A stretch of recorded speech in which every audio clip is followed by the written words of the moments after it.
Online class में आप लोगों का हार्दिक स्वागत करता हूं।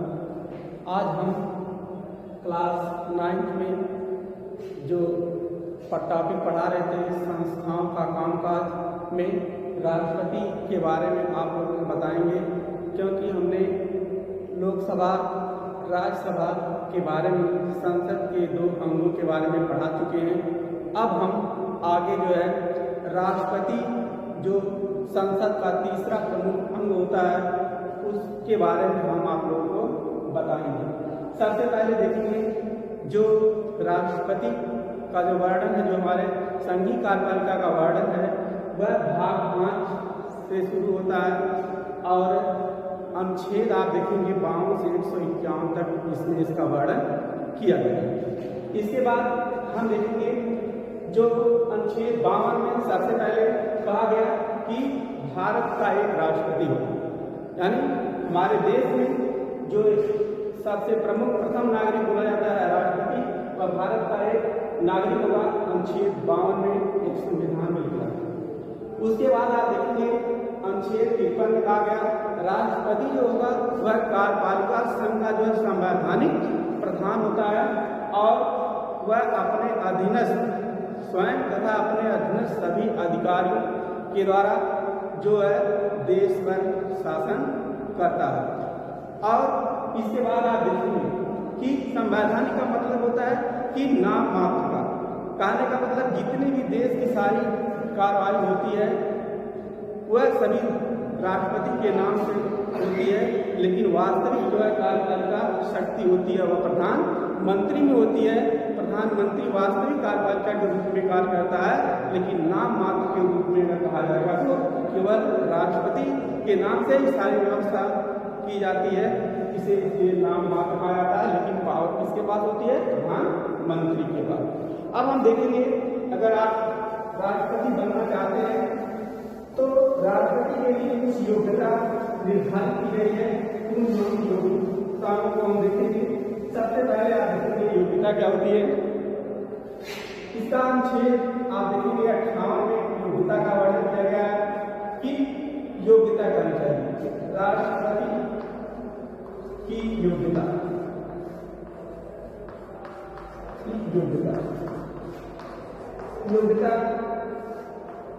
आप देखेंगे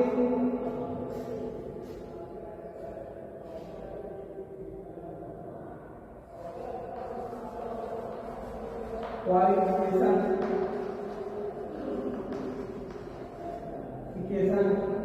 ऑफ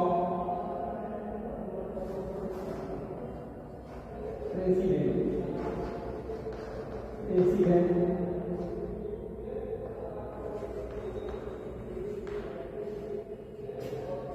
इसमें देखिए सबसे पहले हम देखेंगे कि जब भी कोई व्यक्ति भारत का राष्ट्रपति बनना चाहेगा तो सबसे पहले वह भारत का नागरिक,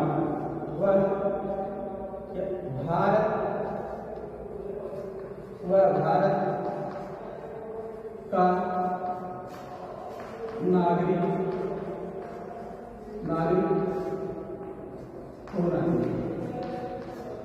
होना चाहिए।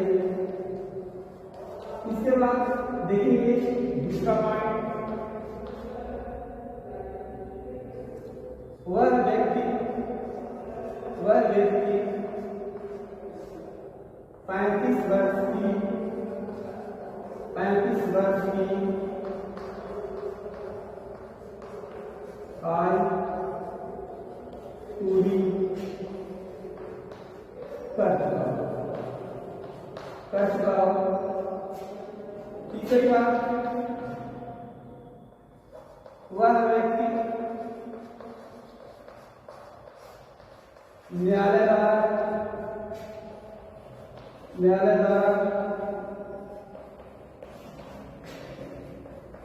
दंडित न किया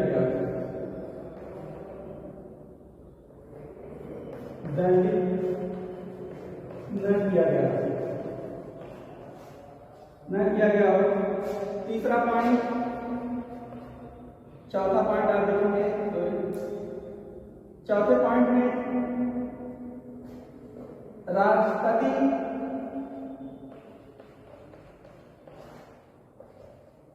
राष्ट्रपति पद के लिए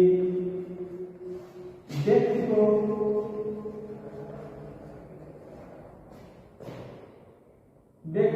कम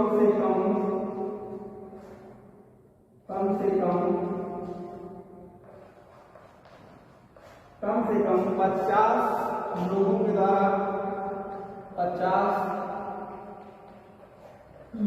द्वारा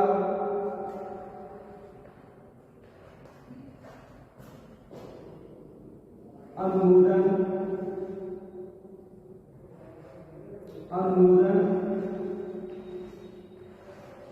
तथा प्रस्ताव होना चाहिए। अनुमोदन तथा प्रस्ताव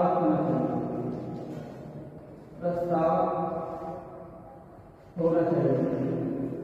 कहने का मतलब जब भी कोई राष्ट्रपति बनना चाहेगा तो वह भारत का नागरिक होना चाहिए, वह व्यक्ति 35 वर्ष की आयु पूरा कर चुका हो और आप देखेंगे वह व्यक्ति न्यायालय द्वारा दंडित न किया गया हो।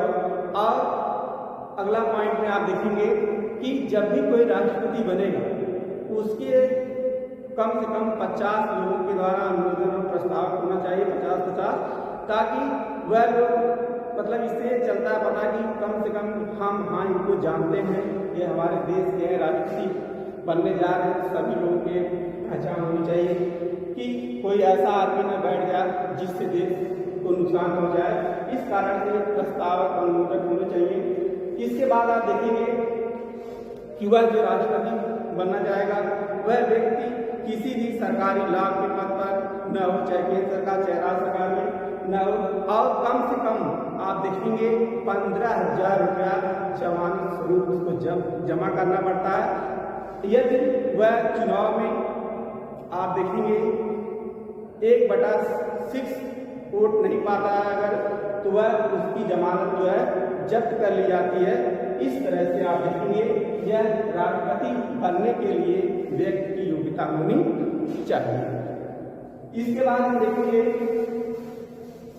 इसका निर्वाचन कैसे होता है। निर्वाचन में देखिए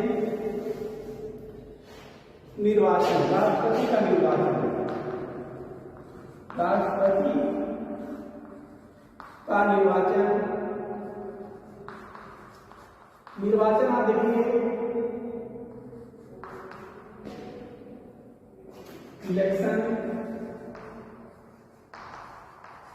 इलेक्शन ऑफ प्रेसिडेंट किस तरह से राष्ट्रपति का निर्वाचन होता है आप देखेंगे। इसमें निर्वाचन में एक निर्वाचक मंडल होता है,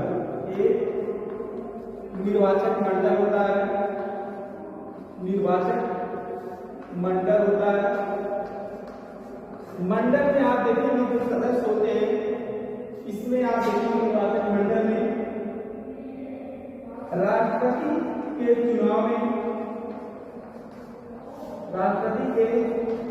चुनाव में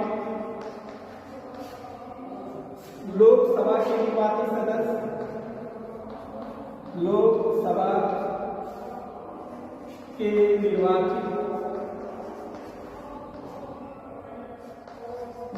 सदस्य, प्लस राज्य सभा के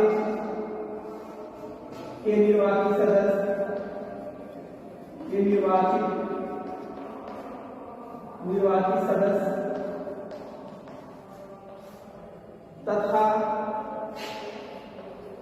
तथा विधान सभा के निर्वाचित सदस्य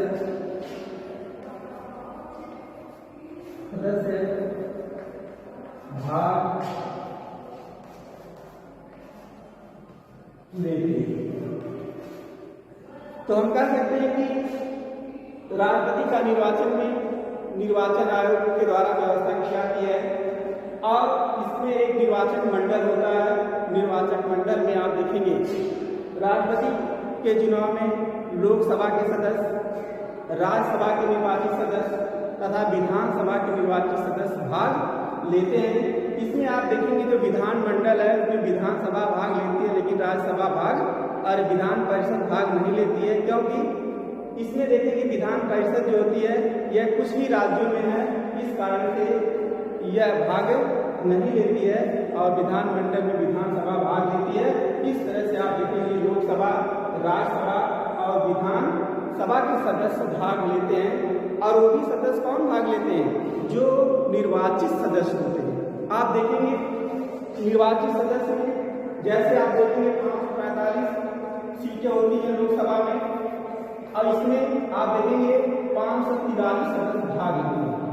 और आप देखेंगे राज्यसभा में, तो इसमें राज्यसभा में आप देखेंगे 245 होता है, तो इसमें जो है 233 सदस्य 235 सदस्य जो भाग लेते हैं।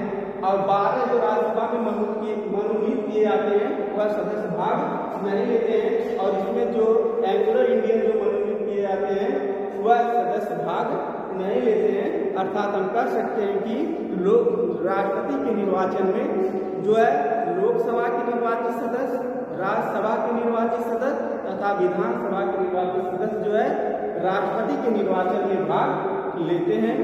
और उनका जो निर्वाचन होता है आप देखेंगे एकल संक्रमणीय आनुपातिक प्रतिनिधित्व के आधार पर किया जाता है। इस तरह किया जाता है एकल संक्रमणीय। आप देखेंगे एकल संक्रमणीय पद्धति के द्वारा होता है, अप्रत्यक्ष रूप से किया जाता है। मतलब आप देखेंगे आनुपातिक का मतलब होता है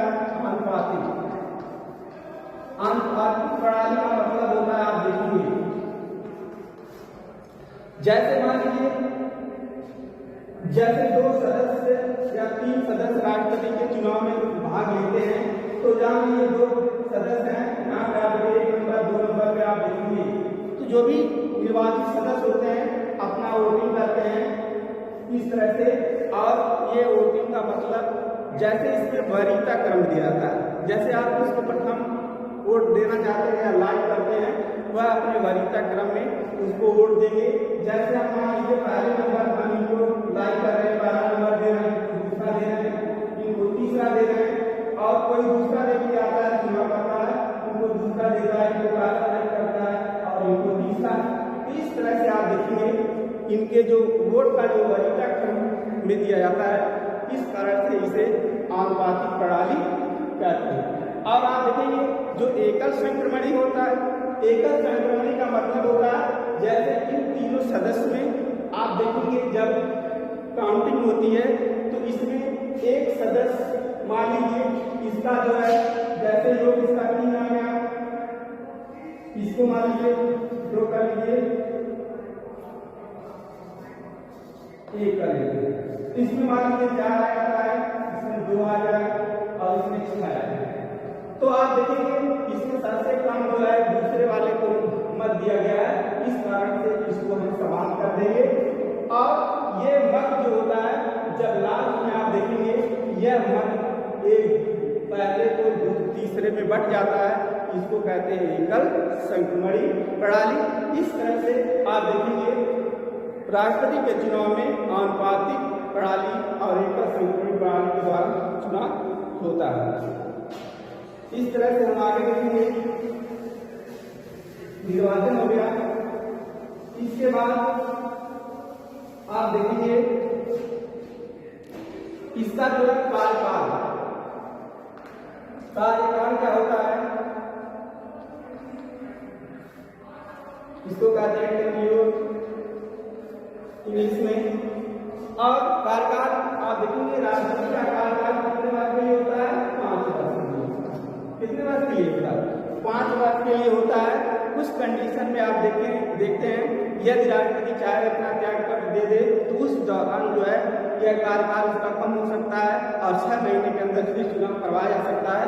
यदि आप देखेंगे किसी प्रकार से यदि उस पर राष्ट्रपति पे महाभियोग लगा दिया जाए किसी कारणवश, तो आप देखेंगे उस स्थिति के दौरान उस राष्ट्रपति का पद रिक्त हो सकता है, लेकिन उसको हम 6 वर्ष के अंतराल में चुनाव करा लेंगे, लेकिन अस्थायी रूप से अगर कहा जाएगा तो इसका कार्यकाल 5 वर्ष के लिए होता है। इसके बाद हम देखेंगे राष्ट्रपति के लिए एक निर्वाचन कोटा होता है, निर्धारित कोटा। निर्वाचन कोटा बराबर क्या होता है? एक निर्वाचन कोटा बराबर क्या होता है? आप देखेंगे निर्वाचन कोटा बराबर क्या होता है? कुल मतों की संख्या, कुल मतों की संख्या बटे कुल सदस्यों की संख्या, कुल सदस्यों की संख्या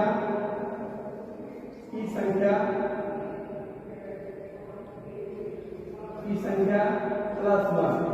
आप देखेंगे हमें निर्वाचन कोटा का मतलब होता है जब भी कोई राष्ट्रपति बनना चाहता है तो वह एक निर्धारित सीटें मतलब कर दी जाती है, निर्वाचन कोटा कर दिया जाता है कि आपको एक निश्चित समय निर्धारित की गई है।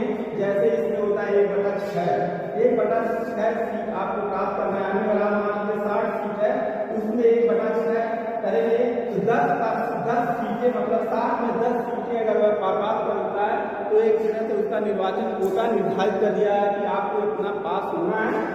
एक पासिंग मार्क एक तरह से जैसे होता है कि इतना करने के बाद आप जो पास होंगे, लेकिन उससे जिसको सबसे अधिक मत प्राप्त होगा वही जो है राष्ट्रपति पद के लिए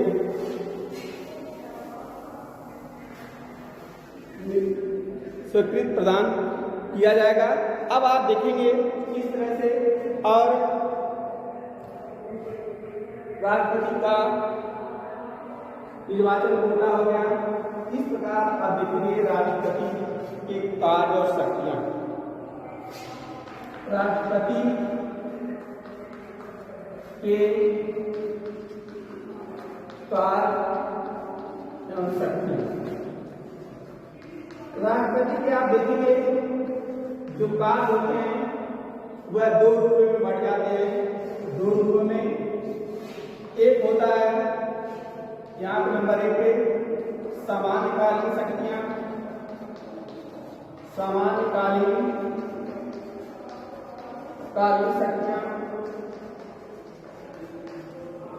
शक्तियां।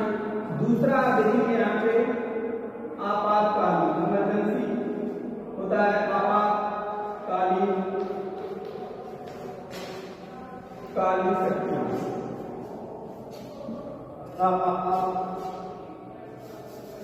आपातकालीन शक्तियां।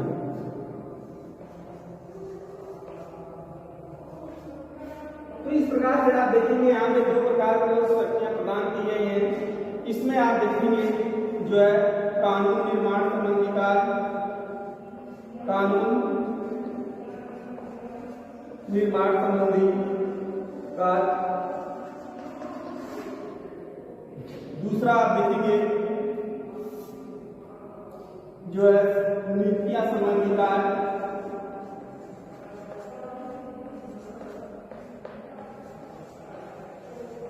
नीतियां संबंधी कार्य।